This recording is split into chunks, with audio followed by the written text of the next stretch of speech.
नमस्कार मेरे भाई, मैं अनिल कुमार आप सभी का संस्थान पर सुपर 10 की सीरीज में आपका स्वागत। देखिए, इसमें हम उन सवालों को करते हैं जो ज़्यादातर एग्जाम में पूछे जाते हैं या ज़्यादा पूछे जाने की संभावना। पहला सवाल है, घन की प्रत्येक किनारे की लंबाई है, यानी कि घन की प्रत्येक भुजा समान 2.2 कराओ, इसका पृष्ठीय क्षेत्रफल बताना, तो वो होता है 6 है इसके बराबर। तो हो जाएगा 6 मल्टीप्लाई 2.6 और मल्टीप्लाई 2 हो जाएगा 6 गुणा 676।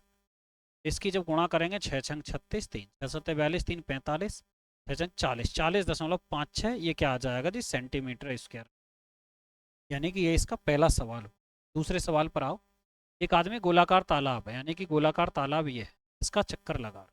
गोलाकार तालाब है जी, इसका चक्कर लगा रहा, तो एक कदम किसके बराबर है? उसका जो एक कदम है वो है जी 44 सेंटीमीटर।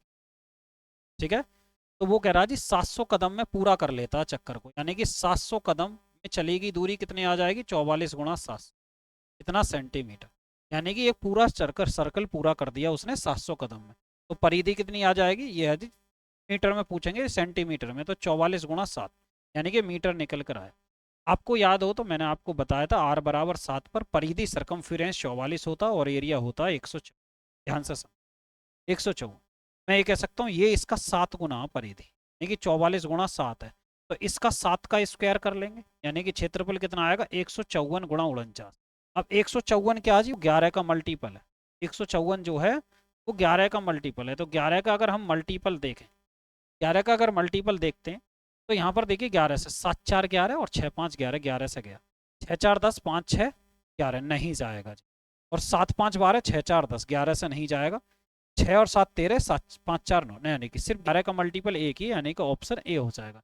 इसका एरिया कितना हो जाएगा? 75 46, 75 46 मीटर स्क्वायर हो जाएगा। एक और सवाल है चक्कर साधारण ब्याज का, एक रहा वार्षिक किस्त कह रहा, यानी कि 10% वार्षिक साधारण ब्याज की दर से 5 वर्षों में 9600 के ऋण चुकाने हेतु आवश्यक वार्षिक किस्त कितनी है? देखो, अगर मैं कहूँ 100 रुपए किस्त है, पहले साल 100 नहीं जोड़ते हैं, क्योंकि अगर मैं ये देखा जाए जैसे हम यहाँ पे कहें 5 साल है, तो भाई इन 5 सालों पर क्या लगेगा? इन 4 सालों का ब्याज लगेगा, फिर 3 का 2 पर, लास्ट वाले पर जो है ना, इस पर 100 रुपए पर कोई ब्याज नहीं लगेगा।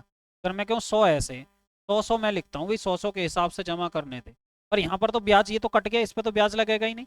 यहाँ पर लग जाएगा 10 का 110, फिर 120, फिर 130, फिर 140। मैं ऐसे लिखता हूँ, आपको उल्टा लिख देना। 100 10% जोड़ो, 110, 120, 130 और 140, 5 वर्ष हो गई भाई। 0 4 3 7 और दोनों और एक 10, ये कितना आएगा? 5 600 भाग बराबर किसके जी?